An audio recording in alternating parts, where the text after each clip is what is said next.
यहाँ पे fourth part करेंगे 14 क्वेश्चन का। फोर्थ पार्ट है कि y equal to x square at 0,0 पे। तो डिफरेंशिएट करेंगे तो dy by d x equal to 2x, dy by d x equal to at 0,0 पे स्लोप हो जाएगी 0। तो हो गया ये दिस इज m, यानी slope of tangent equal to 0 आ गया। तो इक्वेशन ऑफ टेंजेंट हो जाएगा, equation of tangent y minus y1 बराबर 0 इंटू x माइनस x1। तो x1 के 0, y1 के 0, तो यहां से आ जाएगा y equal to 0। This is equation of tangent. बात करेंगे इक्वेशन ऑफ नॉर्मल की, तो स्लोप ऑफ टेंजेंट क्या होगी, स्लोप ऑफ नॉर्मल, सॉरी, तो स्लोप ऑफ नॉर्मल हो जाएगी, स्लोप ऑफ नॉर्मल हमारा हो जाएगा -1/0 यानी कि इंफिनिटी। तो इसको लिख सकते हैं equation of normal, equation of normal हो जाएगा y माइनस 0 इक्वल टू -1/0, ये slope of normal into x minus 0। तो अब की बार इधर 0 से मल्टीप्लाई करेंगे तो ये पूरा क्वांटिटी 0 हो जाएगा, उधर हो जाएगा माइनस का x, यानी कि x इक्वल टू 0। तो इक्वेशन ऑफ नॉर्मल आ गई, इक्वेशन ऑफ टेंजेंट आ गया y equal to 0, equation of normal आ गया x इक्वल टू 0। तो आंसर चेक करेंगे यहाँ पे। तो आंसर दिया है 14 का फोर्थ पार्ट है, टेंजेंट के लिए y बराबर 0 बिल्कुल सही, और नॉर्मल के लिए x बराबर 0। बात करें क्वेश्चन नंबर इसके फिफ्थ पार्ट की, तो फिफ्थ पार्ट यहाँ पे कर लेते हैं। कह रहा है x equal to cos t, ये पैरामेट्रिक फॉर्म है, और y equal to sin t, और हमें कह रहा है t इक्वल टू π/4 पे हमें इक्वेशन ऑफ टेंजेंट और इक्वेशन ऑफ नॉर्मल की वैल्यू निकालनी है। तो डिफरेंशिएट करेंगे x को t के रिस्पेक्ट में dx बाई dt बराबर cos t का डिफरेंशिएट माइनस sin t, और y को करेंगे तो dy बाई dt बराबर sin t का cos t। डिफरेंशिएट हो गया तो dy बाई dx निकालेंगे, तो dy बाई dt यानी cos t ऊपर, dx by dt minus sin t नीचे। तो सॉल्व करेंगे तो आएगा माइनस cot t। अब dy बाई dx की वैल्यू निकालेंगे π/4 पे, x बराबर π/4 पे, बाई t बराबर π/4 पे, तो माइनस cot t यानी π/4, cot 45 का मान 1 होता है तो -1 आ जाएगा। ये स्लोप ऑफ टेंजेंट हो गया -1। तो इक्वेशन ऑफ टेंजेंट हो जाएगा, equation of tangent y minus y1 equal to m into x minus x1। तो यहाँ पे हमें x1 y1 की वैल्यू भी नहीं पता है, तो अगर x1 निकालना है यहाँ पे तो x1 equal to cos t यानी π/4, cos 45 का मान 1/√2 हो जाएगा, और यहाँ से y1 निकाले अगर तो cos π/4 पर sin π/4 की वैल्यू 1/√2 होगा।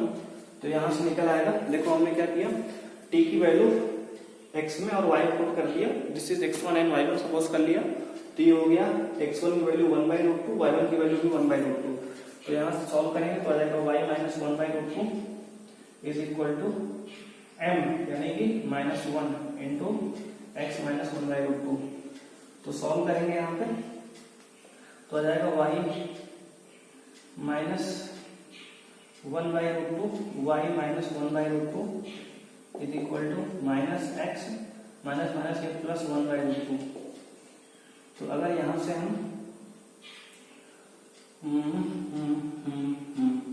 1/√2 से 1/√2 कैंसिल कर दें तो आ जाएगा x प्लस वाई बराबर 0। तो इक्वेशन ऑफ टेंजेंट आ गई x प्लस वाई बराबर 0। चेक करेंगे इसको, तो इक्वेशन ऑफ टेंजेंट हमें दिया है 14 को 5 में x प्लस वाई माइनस √2 बराबर 0। एक minute, x plus y minus √2 दिया है, कैसे आ गया ये?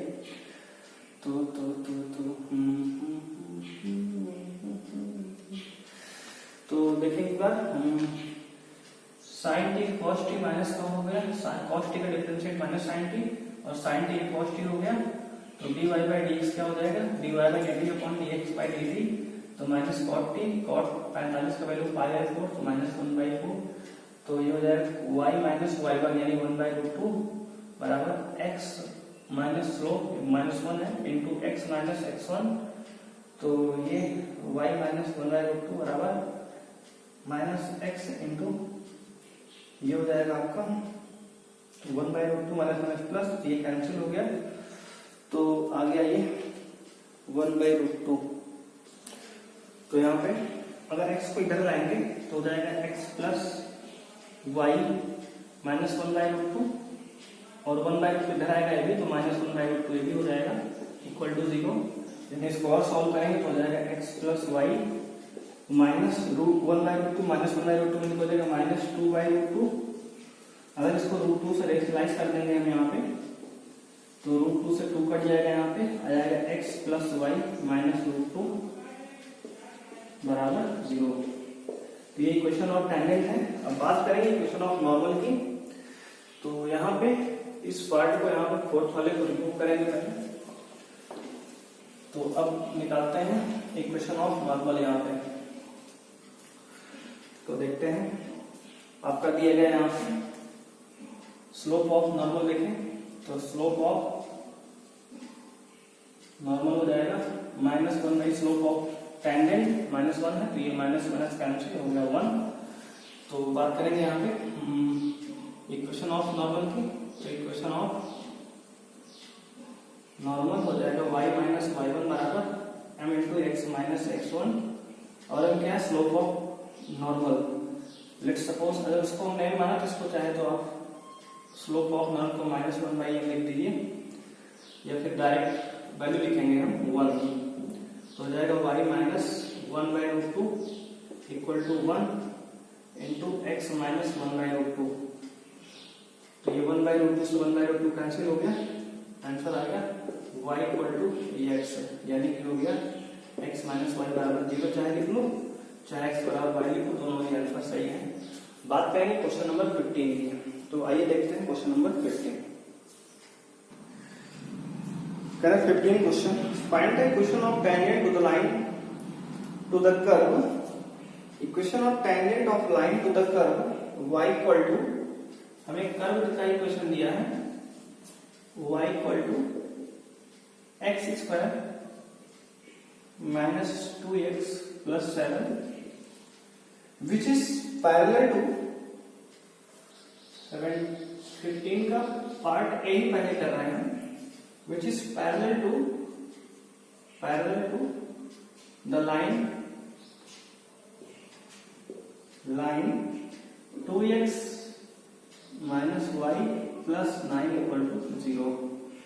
हमें कह रहा है कि टेंजेंट का find the equation of the tangent to the line. कुछ इस तरह से कह रहा है कि हमारा क्वेश्चन है कि एक कर्व हमारा ये y equal to x square minus 2x plus 7, ये हमारा कर्व है y equal to x square minus 2x plus 7। और कह रहा है कि एक लाइन है जो इस कर्व के जो टेंजेंट है, अगर ये टेंजेंट कुछ इस तरह से यहाँ पे है, ये टेंजेंट हमारा मान लीजिए दिस इज टेंजेंट, और हमें इस टेंजेंट का इक्वेशन निकालना है। और जो ये टेंजेंट है इसके पैरेलल एक दूसरी लाइन है, ये दूसरी लाइन हमारी कुछ इस तरह से है, ये यहां से गई है, ये 2x प्लस माइनस y और प्लस 9 इक्वल टू 0। ये हमारा क्वेश्चन कुछ इस तरह से है कि हमें इस टेंजेंट का इक्वेशन निकालना है। ये कोई कर्व हमारा है y equal to x square minus 2x plus 7, इस कर्व के टेंजेंट का हमें इक्वेशन निकालना है। और ये जो लाइन है ये टेंजेंट के पैरेलल दी गई है, ये क्वेश्चन है। तो क्या करेंगे इस क्वेश्चन में, आइए सॉल्व करते हैं पहले। तो देखो इसमें जो है अगर ये दोनों लाइन पैरेलल है, अगर इसको हम L1 कह दें और इसको हम L2 कह दें, तो अगर L1 पैरेलल L2 के हैं तो इसका मतलब ये हुआ कि इन दोनों की स्लोप बराबर होगी। अगर हम L1 की स्लोप की बात करें तो L1 का जो है इक्वेशन दिया है 2x minus y plus 9 equal to 0, तो यहाँ से y इक्वल टू हो जाएगा 2x प्लस 9। तो अगर इसको y equal to mx plus c से कंपेयर करें तो ऑन कंपेयरिंग आपका हो जाएगा m बराबर 2, यानी कि इस लाइन का स्लोप हो गया m इक्वल टू 2 है। अगर इसका स्लोप 2 है तो इसका भी स्लोप 2 होगा, क्योंकि दोनों लाइन क्या है, पैरेलल है। यानी कि हमें इस लाइन का स्लोप L2 का भी स्लोप मिल गया 2 और उसका भी स्लोप 2 है। तो यहाँ एक हमारी बात बनी कि m का वैल्यू 2 आ गया। अब हमें क्या करना है, इस फंक्शन कर्व को डिफरेंशिएट करेंगे। तो अगर कर्व को डिफरेंशिएट करेंगे तो कर्व क्या है, y equal to x square minus 2x plus 7। तो इसको डिफरेंशिएट करेंगे तो dy बाई dx बराबर हो जाएगा एक्स स्क्वायर का वैल्यू 2x माइनस 2x का 2 प्लस 7 का 0। तो यहाँ से dy बाई dx की वैल्यू आ गई 2x माइनस 2। अगर हम मान लें कि इस कर्व पे एक पॉइंट है that is x1 and y1, तो हमें x1 और y1 एक पॉइंट हमने मान लिया। तो अगर इसकी वैल्यू हम निकालेंगे, अगर इस कर्व का डिफरेंशिएशन यानी कि स्लोप हम x1 और y1 पे निकालें तो ये हो जाएगा 2x1 माइनस 2। अब हमें जो यहाँ पे कर्व का स्लोप आया है और 2x1 माइनस 2 आया है, और वहां से स्लोप कितना है, टेंजेंट का 2 आया है। क्योंकि दोनों ही स्लोप सेम है तो दोनों बराबर होंगे, तो कह सकते हैं क्योंकि 2x1 माइनस 2 बराबर 2 रखेंगे तो यहाँ से 2x1 बराबर 4 आएगा, तो यहाँ से x1 बराबर 2 आ जाएगा। यानी कि अगर x1 का वैल्यू आपका 2 आ गया है तो यहाँ से हम y1 यानी कि y1 की वैल्यू निकाल सकते हैं। तो अगर x1 की वैल्यू हम इस इक्वेशन 5 में पुट करें तो from equation first y1 equal to हो जाएगा, दिस इज y1, इसको माना हमने बराबर x की वैल्यू है 2, तो 2 का स्क्वायर 4 माइनस 2 जो 4 प्लस 7, तो यहाँ से जाएगा 7 y1 की वैल्यू। तो x1 y1 हमें चल गया कितना 2, 7। तो ये है कॉमन पॉइंट 2 और ये पॉइंट है 7। अब हमें निकालना है इक्वेशन ऑफ टेंजेंट। तो लिखेंगे इक्वेशन ऑफ टेंजेंट। टेंजेंट यानी कौन सा, तो लाइन 2 का इक्वेशन। तो लाइन 2 की इक्वेशन निकाल रहे हैं, क्या होगा y माइनस y1। तो y1 की वैल्यू है 7, तो हो जाएगा 7 इक्वल टू m कितना 2 इंटू x माइनस x1 यानी कि 2। तो सॉल्व करेंगे तो y माइनस 7 इक्वल टू हो जाएगा 2x माइनस 4। तो अगर 2x y उधर ले जाएंगे तो हो जाएगा 2x माइनस y और माइनस 4 अपने प्लेस पे है। अगर 7 में जाएगा तो प्लस का 7 हो जाएगा, तो इक्वल टू 0। तो यहाँ से जाएगा 2x minus y plus 3 equal to 0। तो आपका ये आंसर आ गया 2x minus y plus 3 equal to 0। Answer check करेंगे क्वेश्चन का। तो आपका इस तरह से इस क्वेश्चन को हमें सॉल्व करना है। तो आप क्वेश्चन का पहले थोड़ा सा अगर डायग्राम बना लेंगे तो क्वेश्चन को थोड़ा सॉल्व करना आसान हो जाएगा। तो 6.3 का क्वेश्चन नंबर आपका ये है 15 का first part, y minus 2x minus 3 equal to 0। हाँ देखो, इसको y को इसने पॉजिटिव कर दिया, हालांकि बिल्कुल सही है। अगर y को उस तरफ ले जाएंगे तो y minus 2x minus 3 equal to 0 हो जाएगा। चलिए अब इसका हम सेकंड पार्ट सॉल्व करते हैं। तो आइए देखते हैं इसका सेकंड पार्ट। तो सेकंड पार्ट के लिए ऐसा करते हैं, मिटाना ही पड़ेगा, मिटा लेते हैं पहले पूरा। तो कर्व तो हमें वही दिया है, यहाँ पे कर्व बिल्कुल सेम है, यानी कि ये कर्व है और लाइन चेंज कर दिया अपने का, पूरा मिटा ही लेते हैं। कर्व 15 का सेकंड में कि कर्व हमें यही दिया है, इक्वेशन ऑफ टेंजेंट ही निकालना है। तो कर्व तो यही बना लेंगे फिर से, y equal to x square minus 2x plus 7। Tangent मान लेते हैं कि ये हमारा इस तरह से कुछ ये टेंजेंट है, कहां से बन गया, तो ये हो गया टेंजेंट हमारा, this is tangent, this is line. अगर इसको L1 सपोज कर ले हम, लाइन L1 करा है कि ये आपकी बात दिया कि परपेंडिकुलर लाइन है आपकी बात, यानी कह रहा है कि बी पार्ट में कह रहा है perpendicular to the line, perpendicular to the line, to the line 5y minus 15x equal to 13। ये लाइन दी है आपकी, यानी कि इस टेंजेंट के परपेंडिकुलर एक लाइन है, ये लाइन परपेंडिकुलर है टेंजेंट के लेट्स सपोज दिस लाइन भी L2 और इसका हमें क्वेश्चन दिया है 5y माइनस 15x बराबर 13। अब देखो फिर से हमें अगेन इक्वेशन ऑफ टेंजेंट ही निकालना है, तो लाइन L2 का स्लोप निकालेंगे। तो 5y equal to 15x plus 13, हमने 15x को RHS में ट्रांसपोज किया तो y इक्वल टू हो जाएगा 15/5x प्लस 13/5, तो यहाँ से y इक्वल टू आ गया 3x प्लस 13/5। तो यहाँ से स्लोप आ गई m इक्वल टू 3, यानी कि अगर हमें इस लाइन L2 का जो स्लोप है वो 3 है, यानी इसका जो स्लोप है m इक्वल टू 3 है, तो अगर हम इस L1 का स्लोप निकालें, अगर देखें हम जानते हैं कि दो लाइन अगर आपस में परपेंडिकुलर है, अगर दो लाइन आपस में परपेंडिकुलर है तो उनके जो स्लोप का प्रोडक्ट होगा वो -1 के बराबर होगा। इसका मतलब ये है कि इसका जो स्लोप होगा दिस इज, अगर इसको हम m2 कह रहे हैं थोड़ी देर के लिए, तो इसका जो स्लोप होगा m1 होगा और m1 की वैल्यू क्या होगी -1/3 होगी, क्योंकि हम जानते हैं कि m1 और m2 का प्रोडक्ट क्या होगा -1 होगा, तो वहां से आ गया ये -1/3, यानी कि हमें स्लोप निकल गई टेंजेंट की -1/3। और पॉइंट को हम सपोज कर लें, इसके पॉइंट को x1 और y1, अगर हमने सपोज कर लिया कि टेंजेंट पर कोई पॉइंट x1 और y1 है, तो यहां से हम कर्व को डिफरेंशिएट करेंगे, तो dy/dx बराबर इस कर्व का डिफरेंशिएट कितना आएगा x² 2 और इसकी वैल्यू अगर निकालें हम x1 y1 का, जैसे पिछले क्वेश्चन में निकाला था हमने फर्स्ट पार्ट में इसका, तो x1 y1 का अगर वैल्यू निकालें इसकी तो हो जाएगा 2x1 2। अब क्या करेंगे, क्योंकि ये स्लोप और वो स्लोप बराबर होगी -1/3, इसको इक्वेट कर देंगे तो आ जाएगा 2x1 2 बराबर -1/3।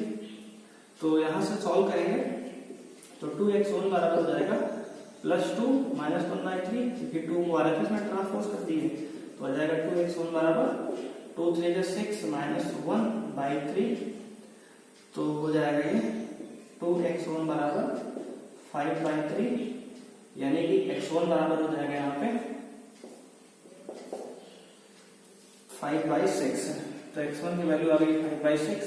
अब 5/6 x1 की वैल्यू हम इस कर्व में पुट करेंगे, तो यहां से जाएगा y1 इक्वल टू x का स्क्वायर यानी 5/6 का स्क्वायर माइनस 2 इंटू 5/6 और प्लस 7, तो यहां सॉल्व करेंगे तो y1 इक्वल टू हो जाएगा 25/36 माइनस 10/6 प्लस 7, इसको सॉल्व करेंगे तो y इक्वल टू हो जाएगा y1 इक्वल टू 36 एलसीएम लिए, तो आपका यहाँ पे आ जाएगा इन दोनों में, तो आ जाएगा 25 माइनस 6 36 यानी कि 6 10 60 माइनस का हो जाएगा ये, और ये प्लस 36 का 7 मल्टीप्लाई करेंगे तो 7 6 42 का 2 कैरी 4 7 3 21 21 4 25 252, तो हो गया y1 इक्वल टू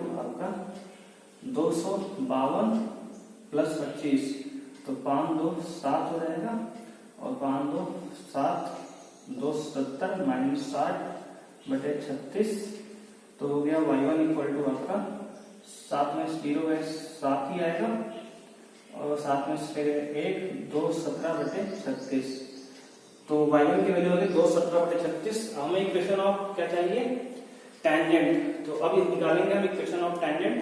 उसके पहले स्पेस टॉय ने थोड़ा सा रिमूव करें कहीं ना कहीं, तो ऐसा करते हैं वैल्यू यहाँ रख देते हैं, तो y minus equation of tangent है y माइनस y1 की वैल्यू 2 17/36 बराबर m यानी कि -1/3 इंटू x माइनस x1 की वैल्यू क्या है तो 5/6 है 5/6। अब इसको सॉल्व करेंगे और यू गेट योर आंसर, तो सॉल्व आप कर लेंगे। थोड़ा सा एक आंसर चेक कर लेते हैं किस तरह दिया है, तो आंसर दिया है यहाँ पे 6.3 का 15 का second part 36y plus 12x minus 227 बराबर 0। ऐसा करते हैं गुणा कर लेते हैं ये, तो थोड़ा सॉल्व करते हैं यहाँ पे। तो अगर हम इसको सॉल्व करें यहाँ पे तो देख सकते हैं आप यहाँ पे ये हो जाएगा 36, अगर कॉमन लेंगे यहाँ पे तो 36y माइनस 217 बटे का पूरे का 36 बराबर यहाँ पे माइनस का x/3 और माइनस माइनस प्लस का 5/18 ये हो जाएगा। अब यहाँ पे लिख सकते हैं 36y माइनस 217 बटे 36 बराबर 18 और 3 का एलसीएम 18 आएगा, तो 3 से 18 तो माइनस 6x हो जाएगा और प्लस 5 ये हो जाएगा। 18 का 18 2 36 दो बार गया तो ये हो जाएगा 36y माइनस 217 बराबर 12x 5 का 10 हो जाएगा। तो अब इसको अगर 12x को इधर लाते हैं तो हो जाएगा 36y प्लस 12x, या फिर ऐसा करते हैं 36y बराबर 12x अपनी जगह बनाएंगे दो और ये उधर जाएगा तो प्लस का 227 हो जाएगा। 36y बराबर 12x प्लस 227, तो आंसर चेक करते हैं 36y प्लस 12x हमारा 227 दिया यहाँ पे। इसका मतलब ये हुआ इसमें 36y प्लस 12x दिया है, तो इसका मतलब 12x को इसने इधर ला लिया है, माइनस का है ना ये, ठीक है। इसको इधर करते हैं 36y प्लस 12x इधर लाएंगे तो हो जाएगा प्लस का 12x बराबर 227, तो आपका ये आंसर है। तो आपका ये आंसर कंप्लीट हुआ है सॉल्व। बात करें क्वेश्चन नंबर, ये हो गया 15 आपका सॉल्व। अगला क्वेश्चन बात करेंगे क्वेश्चन नंबर 16 की। क्वेश्चन 16 कह रहा है so that the tangent to the curve y equal to 7x cube plus 11 at the point x equal to 2 and x equal to -2 are parallel। इसका मतलब ये हुआ कि अगर यहाँ पे जो टेंजेंट है x equal to 2 पे और x equal to -2 पे पैरेलल है, तो इसका मतलब अगर जो हमारा टेंजेंट है, टेंजेंट की जो स्लोप आएगी इक्वल आएगी। अगर दो, हमने ये जाना है अगर कोई कर्व है उसके टेंजेंट अगर पैरेलल है, तो इसका मतलब अगर दो टेंजेंट आपस में पैरेलल है तो इसका मतलब ये होता है कि जो इसकी स्लोप आएगी बराबर होगी, यानी m1 बराबर m2 होगी। तो बेसिकली हमें कह रहा है कि ये कर्व 7x क्यूब प्लस 11 है, और अगर इसका हम रियल ग्राफ बनाएं, हालांकि ये क्यूबिक फंक्शन जो ग्राफ बनता है कुछ इस तरह से बनता है, इसका थोड़ा सा एक्चुअल ग्राफ बनाने की कोशिश करते हैं, कुछ इस तरह से बनेगा।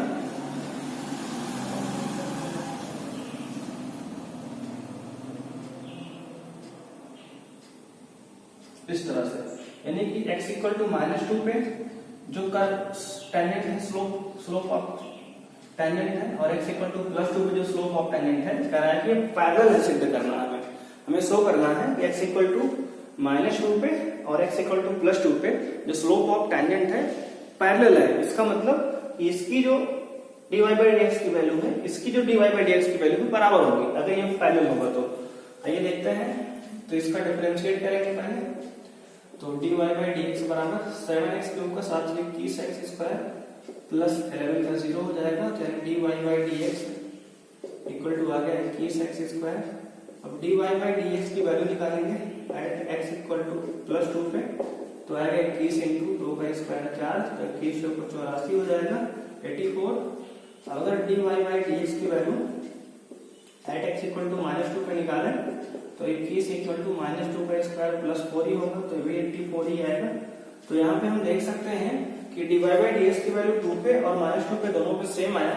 इसका मतलब ये दोनों क्या है, पैरेलल है, ये प्रूव हो गया। क्योंकि dy/dx at x equal to 2 is equal to dy/dx at x equal to -2, then so path tangent are parallel to each other। अतः कह सकते हैं दोनों टेंजेंट जो है एक दूसरे के पैरेलल होंगे। तो इस तरह से क्वेश्चन नंबर आपका 16 ये सॉल्व हुआ। बात करें क्वेश्चन नंबर 17 की, तो आइए देखते हैं क्वेश्चन नंबर 17।